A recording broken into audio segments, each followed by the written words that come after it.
Hello, everybody.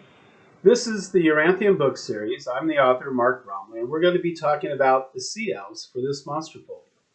Please go to my patreon.com/Yoranthium, join my book club, get information about my current events, get updates on my new videos, and everything else.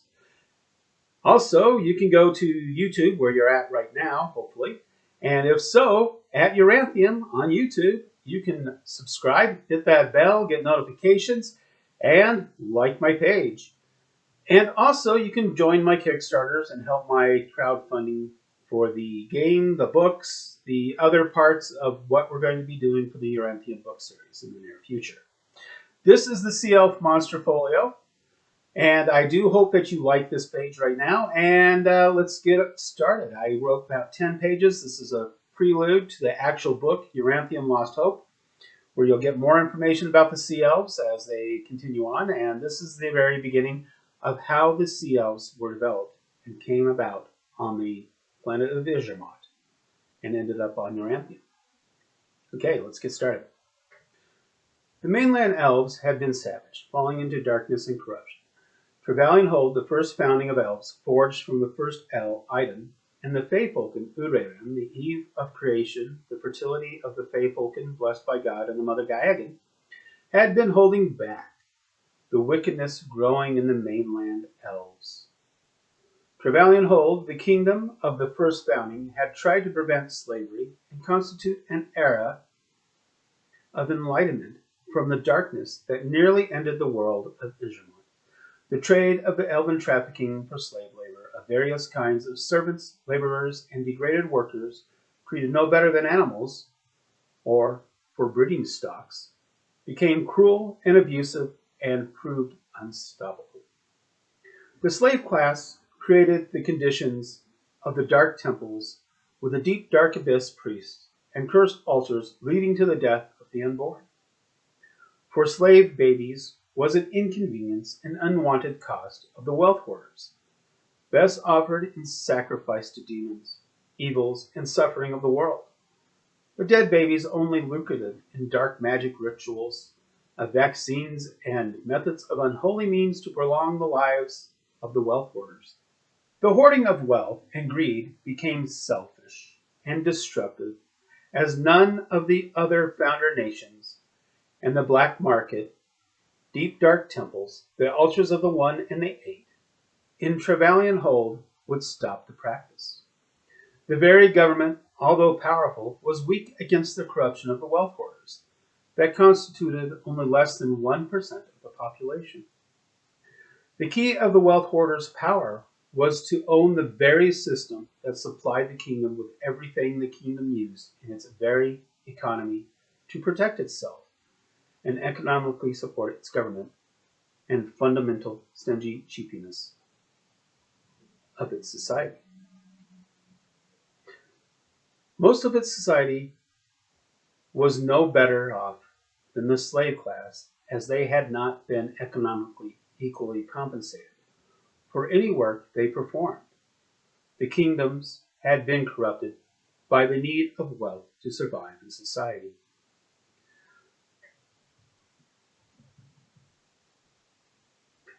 The survivability for many was limited to meager wages, or none at all, as slaves cost cheaper than slave wages of economic insecurity and inequality to conquer, subvert, and force against their will to work for nothing.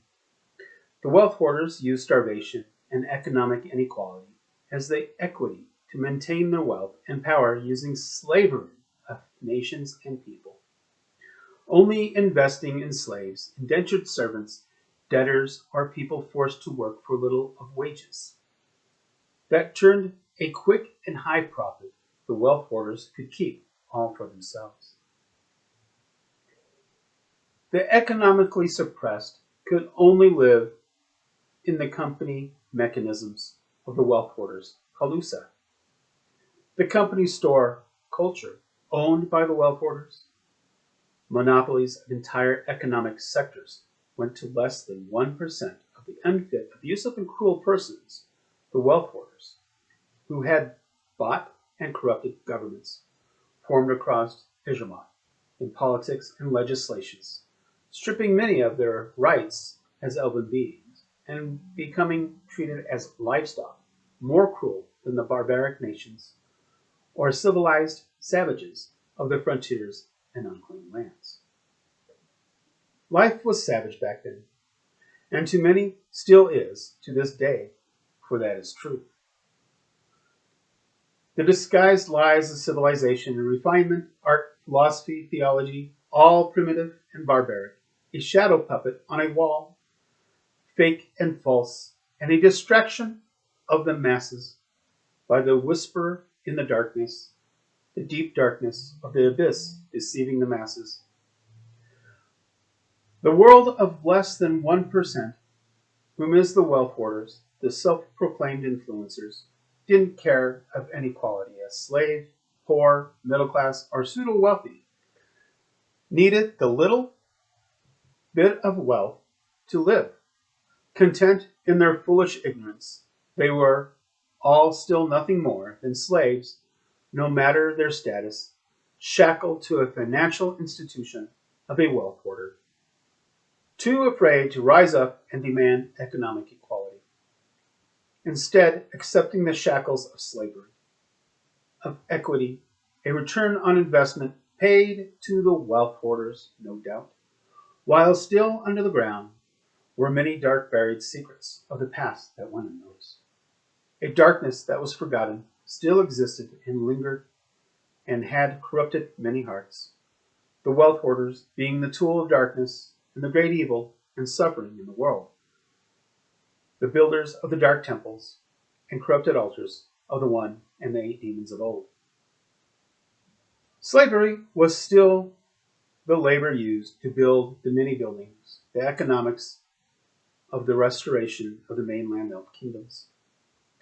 Even Trevelyan Hold had no choice but to accept the illegal black market trade in flesh, as to fall behind economic productivity in military defense and civilization building would have been the first founding's undoing. Every nation was self-centered and had plots and plans to ruin the other, and most of all that of Trevelyan Hold, for it was the greatest power on all of Ishermont. No nation wanted to be subservient to one greater nation, not the second or third foundings, or the rogue nations of the barbarian frontiers. Slaver ships were common in these dark times of civil unrest and fractured, loosely defined governance of state and union. Slaver ships had been used by many kingdoms to capture, raid, and enslave small undeveloped villages along the coast and by expeditions into the deeper parts of the barbarian kingdoms, savagely taking children and adults from small isolated towns of the barbarian nations, the most lucrative flesh trade in the dark history of the 3 kingdoms. Many slaver ships, about 2000 revolutions years, for us, ago, from the start of the Yoranthium series, Book 1, Lost Hope, available online and via Kickstarter and patreon.com/Yoranthium. Please subscribe on my YouTube, hit that button and like at Yoranthium, and visit my Kickstarters to get more books, get more information. These slaver ships had been carrying over 100,000 of slaves from founder kingdoms and rogue nations on a massive flotilla of ships destined to the 3rd founding kingdom of Illustrum, who had made plans to eliminate their ally, Trevelyan Hold, by militarizing a slave army that outnumbered and overwhelmed the guard of Trevelyan Hold by sheer numbers. So was the plan that never came to fruition, as a divine wind and tempest, as if sent by the unborn god, a great storm at sea, never seen before, had played havoc with the overfilled fleet of trimaran transports, sending the ships well off course, and shipwrecked the slaver fleet on an unfamiliar island. Never again would a slaver fleet of this size be assembled, and the impact of slavery in the mainlands subsided. The war of betrayal, never fought, and the lustrum simply kept its secret war to itself from travail and hold, being none the wiser. The slaver ships had wrecked on an isolated island far from the mainlands, and the flimsy ships of the time too primitive to travel safely in the vast oceans of the past time. The majority of the cargo of the slaves and jailers had survived the storm. The slaves had been freed from their bonds, and many of the guards and slavers had died in the bloody chaos of a fight for freedom, leaving an unequal number of slave lords and taskmasters to keep the massive, overwhelming slave population oppressed and suppressed.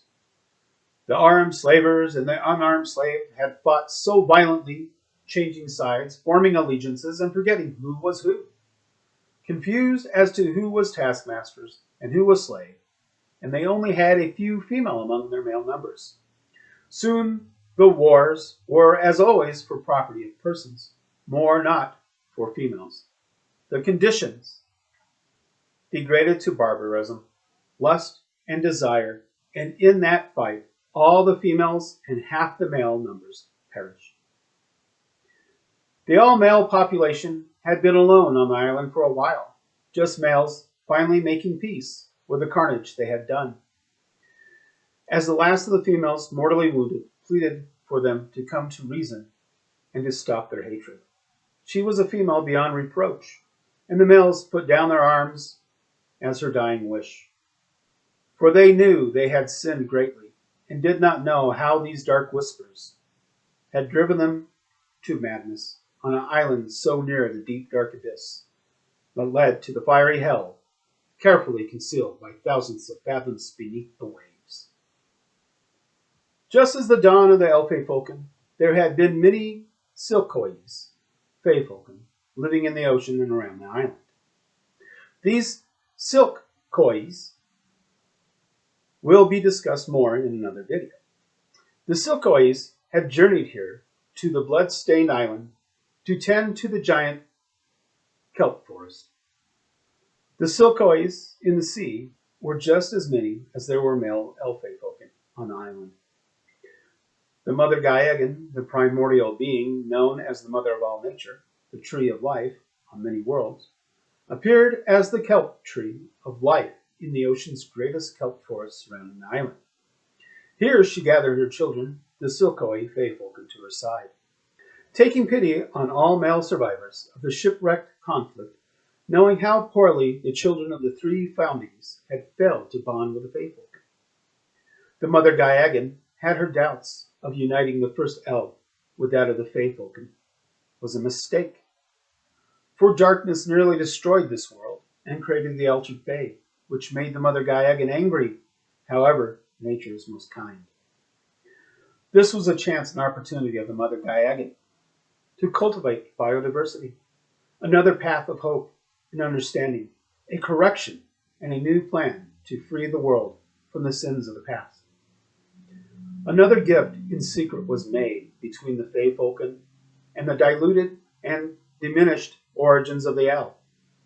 These Feyfolken, although far removed from the original bloodline of their heritage, could atone and purify the world of Israelite. The Silkoi Feyfolken was made in illusion as female elves.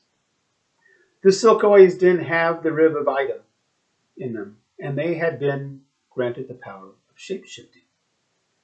They knew of the accomplishments of the Naiads and desired the illusion of female elf Feyfolken, for the concept of love was such a dream and exciting to them. The prospect of child and caring for their own children was wonderment.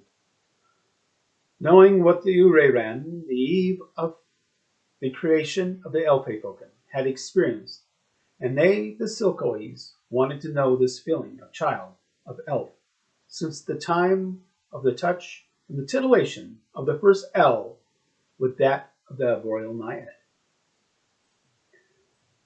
The illusion of the feminine shape shifting was perfect of elf form, and was good and pure, and the males of the barbarian territories that were jailers and slave and now not much different in status, having fought themselves to peace, stranded on the isle near the abyss of the world, had lusted and desired their chosen wives as they emerged on the beach from the ocean to ease the torment and the suffering and loneliness of the males.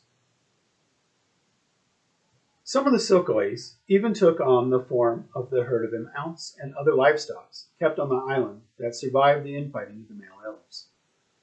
None of the mainland males being any wiser for the illusion of the arrival of female Silkies, appearing as mainland elves, for none of the males had magics of old upon them. They had been generations removed, and magics have been abandoned from those too far removed from the main founding lines, and their eyes dulled over time. Dulled to be without the fire and glowing ember of the original Ureran, to grant them the vision to see the Fey-Folken as they truly are. The various natures of the Fey-Folken of the sea. The Silkoi Fey-Folken has stirred with the males many different children that all possessed a nature of the water of Isramot. This the sea elf Fey-Folken had begun in many different biodiversity, all needing the sea just as much as their mothers, the Silkies. Some of the elven males had been different of birth and mated to altered Fey by diabolic means. Others had corrupted their biology by dark magics in the world and foul rituals. There were many elves falling from grace, and over time among the elves that had mind sickness and defied their biology, wishing to be not of their DNA nature of birth. Unholy processes and rituals allowed them to mutate themselves, allowing the dark whispering in the world to control their deviancy. Some had found other naiads in their family lines and were purified and blessed by the rib of Idem, cleansing their DNA. All of these involved the waters of the world, and thus other variations and new life forms had become as well. Those male elves, purified by the naiads, became two species. The first was that of the mermaids and mermales. That of the merfey-folken was the first to be born. Born in and of the ocean, and they had been more fish than elf, more fey than elf. The Silkies of the merfey-folken could no longer live on the island. They had to leave and deserted their husbands. For many merfey-folken must live deep in the ocean, not near to their fathers, and only their mothers, the Silkies, could care for them.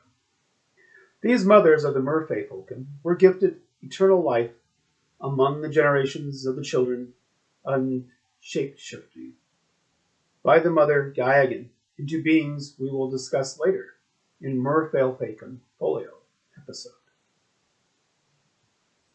Then there was another branch of sea elf, perverted and distorted by the unnatural corruption of the male elves' DNA by altered fey and demonic rituals. These became the deep dwellers, who were twice the size of their fathers, and demanded the depths of the ocean, tainted by the blood of those who had been bred by the dark whispering and sired with the altered fey of the mainland elves, corruption and sin. The depth dweller mothers, many died giving birth to the depth dweller, as they ruptured the abdomens in the brutal births of many of the Silkies. The mother Gaegan saved the lives of some of the Silkies, giving birth to the depth dwellers, and these Silkies became mortal and frog-like. The frog-like Silkies, now depth dweller shamans, will be discussed more in the depth dweller folio of this series. These shamans, now twisted and altered as brood mothers of the depth dwellers, had taken their children to the cliffs of the deep dark abyss, where their children were more suited. The tainted altered fey blood in the depth dwellers was similar to demons, though not like the Nephilim. They had many lesser traits in common. Another group of children had been sired by dark medicines and injections and vaccines or mRNA variations, all experimental medicines and magics unknown to the Silkies, giving birth to the pale to translucent skin and fish-scaled deep-sea elf-folk. They, too, had to live with the Silkies and never to see their fathers. Living in regions by the equator and not as deep as the depth dwellers, the deep-sea elves could breathe for a short limited time on land. They were masters of knowledge and building and invention of the sea. The Silkies lived with their children for a time until their children of deep-sea elves, sometimes known as the Enkai elves, or the Unabare elves. Craftiness was too old or confusing and similar to that of the corruption of the mainland elves. The deep-sea elves didn't mind, for they did not see the Silkies as equals and had forgotten their mothers. Deep-sea elves were highly advanced in knowledge, but tribal in societal life, retaining much of the barbarism of the barbaric kingdoms of their fathers, while constructing impressive nautical technologies and undersea kingdoms, a gift of magics unbeknownst, as their fathers had been the wisest and the smartest of the island survivors. More will be discussed of the Unabare elves folio of the series in a later video. The last children of the Silkies had been born more to land than that of the sea, but could live in water and were different than their fathers. By that time, less than a third of the elf males and their Silky wives, from the deep dark abyss, a voice whispered hate and jealousy and greed and selfishness. For the one and the 8 demons of the world heard a prophecy and felt blessings of hope emerge in the world of Ishamot. The males, now without wives, had desired the illusion of the remaining Silkies for themselves, lusting for them. Then rapes began, and murders of husbands and wives, being stolen, took place on their land. The infighting wickedly slaughtered and used the Silkies as playthings until they feared all the males on the island. The Silkies had been mistreated, and many turned into trafficked slaves. The Silkies did not like this fighting and suffering and want. They cared not for this hateful, cruel rape, and it was the first abuses any Fae-Folken had felt since the Ureran, eve of creation of the elves. The corruption, darkness was deep and dark in the elf. The Silkies cast aside their illusions, revealing as they truly appeared, as seals with tusks of the icy cold, and big and massive in size to the male elves, that learned that the Silkies was nothing to be trifled with in their anger. The Silkies became cold and protective of the shore-stranded children that could for a short time live in the sea to a shallow depth, but could not remain at sea. The Silkies had horrified the males in their true form. The power of the Silkies was monstrous, as their judgment upon the abusers of sin and lustful harm. Great fear swept over all the males as they realized they never had wives, and all felt sick for their perversion. The males armed themselves, cutting down all the trees on the island for spears, as there was not enough weapons, and there was very little tree and rock on the island. The males making hunting war parties to kill their abomination of children and the Silkies, to wear their skins as a trophy, and kill more Silkies in their disguises. The whisper had fooled the males, and the children were demons, and should be hunted like animals, same as the Silkies. However, the children, the sea elf-Folken, were mostly elf, with the DNA of Item and that of the water Silky Fae. They had been improved biodiversity elf-Folken, with their ears being different of the L and considered not true elf-Folken. The male elf-folk rejected all their children with the Silkies. The mainland elves rejected their own blood as monsters, mutants, cursed, damned, and impure demons. The misshapen ears were evidence of mutation and deformity by the two extra ridges on the back of their ears that allowed, with training, telepathy, underwater communication. Just a misunderstanding. The children's eyes were different, not like their dull father's eyes, and matched that in intensity, like the faithful and pure founder elves of fire and glow. They could always see the true form of Faefolken, unlike their fathers.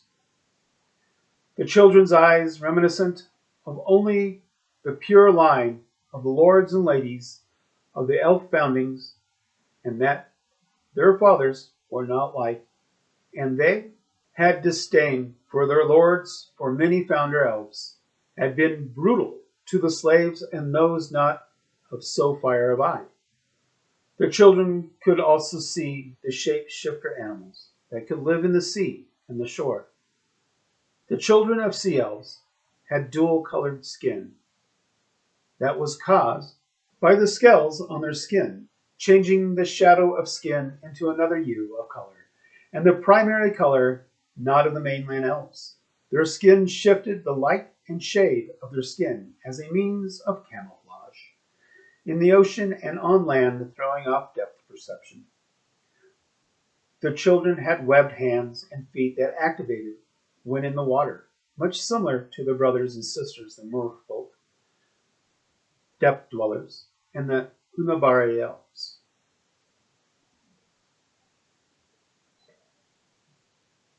The fathers had decided to murder their children, and the Silkies, and all the animals of the land.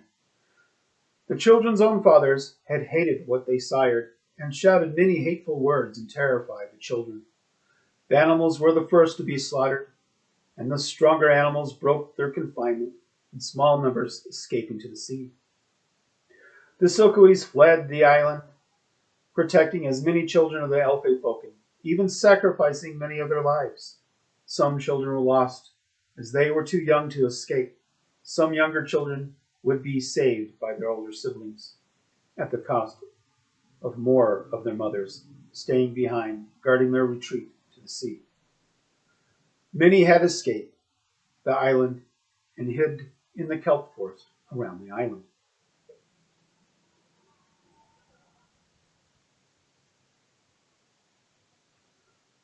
This angered the Mother Gaegan.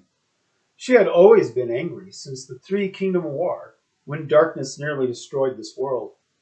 The Silkies found her, and in her nature she had summoned a massive seaquake and commanded the kelp forest to undermine the soil of the island. The island, by the abyss, sank into the sea, and the male Elffolken fathers of the sea elves could not swim or survive under the waters, and they drowned, creating what legend now calls the kelp forest of the damned, as the only evidence the island ever existed. The Silkies had taken the sea elves to nearby islands in all directions, avoiding just one isle that was cursed by old relics of mainland elves of old, and best forgotten to the darkened times of the Three Kingdom Wars. No reason to place the children on islands that had been inhabited by the cruelty of their fathers, where the corruption and the destruction of the world had ended. The sea elf children had been taught to avoid that one island, for it was in their lore and myth that when the sea elves inhabit that island, the end of the stars and the world would be assured. On these islands, the sea elves flourished more than any of the other siblings. In time, the Silkies had seen their mortal children live, have children of their own, and then dispatch their souls to heaven. Upon the loss of their first children, the Mother Gaegan allowed the Silkies to forget their attachment to those children of sea elves, and let the Silkies migrate to the far cold side of forever ice. Happier for the new gift to sire Silkies like themselves as their children, and live as mortals if they choose to perhaps find their children in heaven that the Silkies so much missed. The Silkies' eyes had changed to a longing kind and sad and sullen look and foreboding. They took on two mortal genders, as if now mortal animals. The gender male kept their tusks, and the new females had lost their tusks and diminished in girth. In the back of their minds, they still knew their children. They could never really forget. The now mortal Silkies in a generation had only imagined the sea elf was their kin, but had forgotten the truth of their part in the creation of the sea elves. The majority of the Silkies forgot they could shapeshift and appear elf folk, except an extraordinary rare few would remember, creating stories of legend and myth in their infrequent interactions with elves. The time had passed. The islands of sea elves became gifted in knowledge, in ships and trading and conflict resolution, and what the mainland elves called piracy on the high seas. The sea elves differed much from the mainland elves. They had seen how the nature of the ocean had to share the same waters. The sea elves knew the secrets of the ocean rivers and the flow of massive routes of heated and cold waters, and convection from the bottom of the ocean to contact with the air of the sky, and how a massive volume of water breathed and recycled itself and cleansed itself. The life of the Ijamot on shore or in the waters was all based on the life-giving ocean. Following the lessons of the life in the ocean was a better way of learning to care how they lived and use that around them. The sea elves had known never to pollute or corrupt the ocean, for doing so could only harm their lives and that of their children's futures. More than just that, the animals that shared Silkies' origins in the ocean were of their blood and created a more sensitivity to the nature of life in the oceans for the kind and gentle sea elves. The sea elves only mimicked the sharks and predator monstrosities of the ocean when facing the trauma of history, the beginnings that terrified them most. The mainland elves had mutually feared the sea elves, as if the same as demons, for the first encounters of sea elf ships shocked the mainland elves. The mainland had always believed only they had the rights to Ijamot, and that the world and anything else was beast. All beings ever being encountered by the mainland elves was to be hunted and not trusted, as all the three founding elf nations still did not trust one another. The first encounter on the seas between the mainland and the sea elves resulted in a misunderstanding, as the captain of the mainland ship fired upon the first sea elf ship, thinking he was superior to the sea elves, and fear of diversity had overcome his resolve. He fired out of fear and terror the demons of the sea elves was a perversion of nature in his wide, fearful eyes. This was proven to be false motive, for the mainland elves, the first salvo from the mainland elf ship, killed passengers and children that were too curious about the strange mainland ship. The sea elf ships, outraged by the senseless murder of passengers and children, returned fire. The mainland captain discovered the sea elves had much more powerful ships and weapons and fled the battle. The sea elves did not pursue the captain of the ship. They let him live. When he got back to the mainland, he lied to save his pride, and a war against the demon sea elves began. The mainland assaulted the Spear Island, and the sea elves were genocidally massacred, every male, female, and child. The skins of the sea elves were prized by the founder merchants as fashionable leather and cloth, and a means for the wealth orders to enslave soldiers to fill the orders of the markets. sold in markets for boots and clothing and fashionable sea elf skin hats. The proclamation by decree of an influencer of the deep dark temples of the 8 and the 1 of the sea elf demons are evil and are not elves, but demons with valuable skins became a war of genocide, began and should be destroyed entirely. This led to the sea elves retaliating as the mainland elves intruded in their waters. The fleets of the mainland elves had been destroyed, and upon this loss, a caravel was sent to negotiate a maritime treaty that lasted for thousands of revolutions to this present day. The mainland elves retained the Spear and Claw Islands along with the Isle of the Shattered Heart as a buffer to resist any intrusions by the sea elves into their mainlands. This treaty then became the reason that the sea elves decided to settle the forbidden island of Yoranthium. The sea elves are the children of the Silkies that became detached and forgotten by time, begun venturing to Yoranthium over the minor war and treaty with the mainlanders. New land was needed as they ceded the Spear Island and the Claw Islands, as the mainlanders from the Isle of the Shattered Heart could easily attack and invade those islands.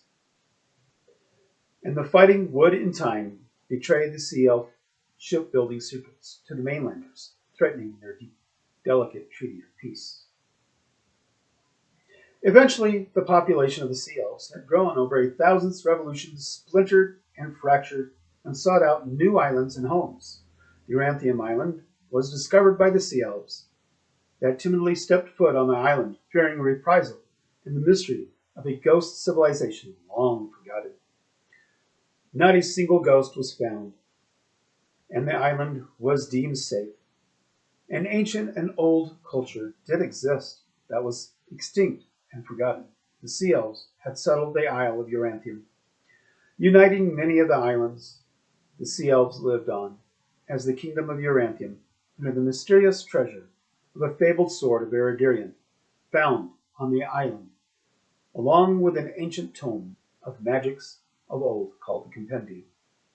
Yoranthium became the home kingdom of the sea elves. A melting pot of many different kinds and colors of sea elves lived there.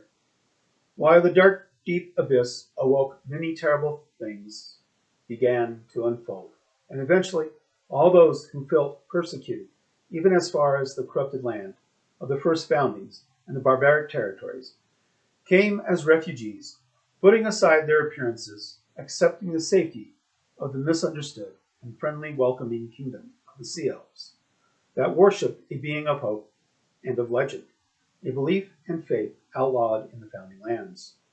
The sea elves said it was a belief passed down from the world mother, no doubt because of their creation on Ijamat, the mother Gaeagan, who taught the sea elves of the truth of life of the unborn God. Gifting to them from deep inside the genetic code, the sea elves held in common with the primordial of the faithful,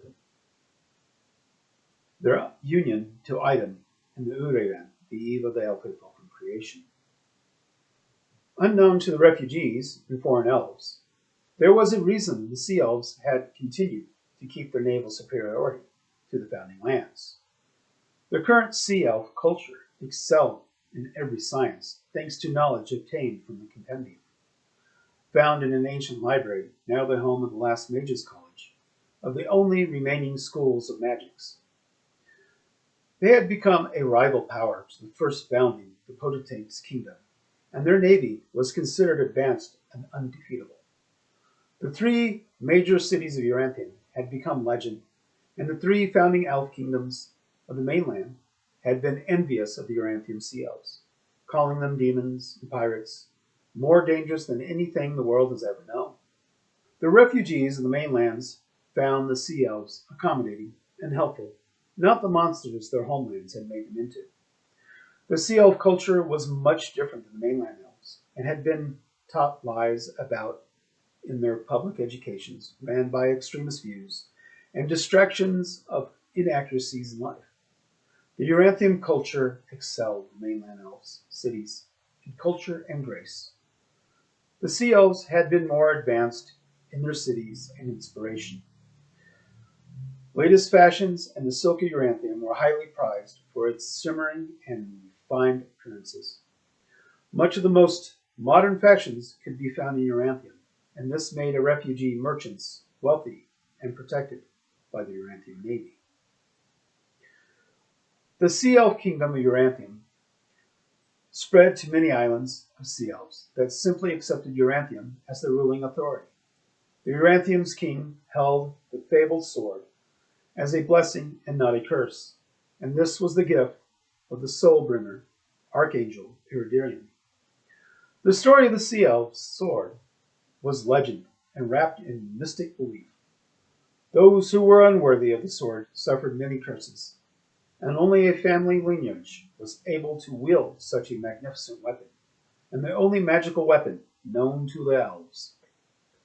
This sword had a means to unify the splintered sea elves' isles for the next thousand years since Yoranthium's founding. Each king of Yoranthium, with now the king's sword, was known as the great sea elf kingdom healer of the soul of the sea elves, for it was in reality sword had a means to unify the splintered sea elf isles for the next thousand years since Yoranthium's founding. Each king of Yoranthium, with now the king's sword, was known as the great sea elf kingdom healer of the soul of the sea elves, for it was in reality the sword and the belief of the unborn god that unified their sea island nation under the kings of Yoranthium.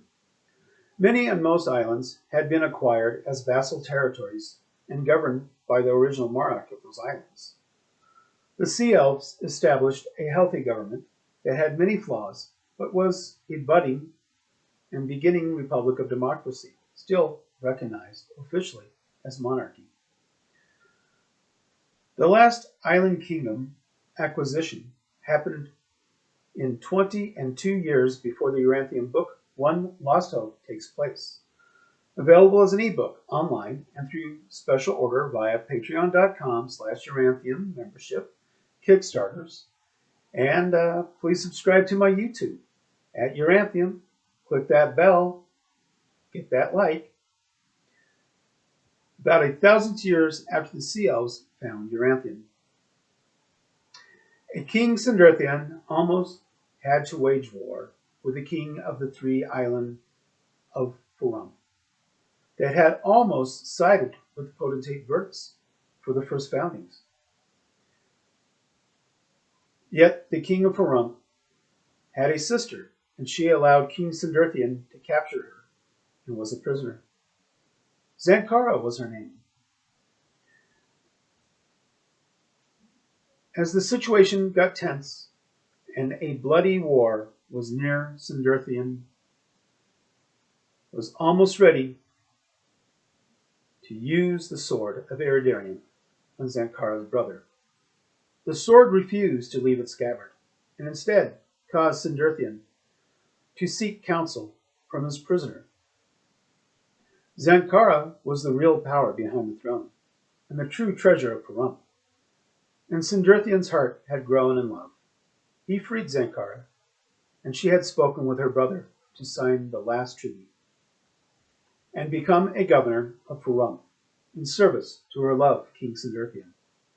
The king of Furum could not refuse his sister, who he followed, and not Sindarthian, and the treaty was signed and no war was waged. As a wedding before the unborn god unified a kingdom of Yoranthium on the island of Furum, between the king Sindarthian and queen Zankara of the sea elf nation Yoranthium of island kingdoms. On that night, 22 revolutions ago, the birth of the future of Yoranthium and the fate of Izamat was conceived, and a soul denied her birth was allowed to descend from heaven and fulfill its role in prophecy, the story of Yoranthium, as it unfolds. This is just the beginning and the tip of the iceberg of the Yoranthium book series. The Sea Elf Tale continues in Yoranthium Book 1, Lost Hope, followed by Book 2, the Book of Gentry, and Book 3, the Land of the Potentate, and many more. Please join the effort to produce this fantastic book series of Yoranthium at patreon.com/Yoranthium. Subscribe on YouTube at Yoranthium. Hit that like, hit that bell. And visit my crowdfunding on Kickstarter. Join the Guild of Trevelyan Hold and become a sponsor and supporter of the book series. Yoranthium, the book series, has more information to explore and a growing huge background and culture. Please do join me again for another Fiend Folio, Monster Folio adventure of the Yoranthium book series. This concludes Yoranthium Sea Elves and their creation story. Thank you very much for listening to me, and you have a wonderful day again. Yes. Remember to like this YouTube site, subscribe, hit the bell so you get more updates when I create more videos. Thank you very much. You all have a great day. Meet me at the events, get more books, and go to patreon.com at Yoranthium. Right? I think I already said that. Right? Ciao.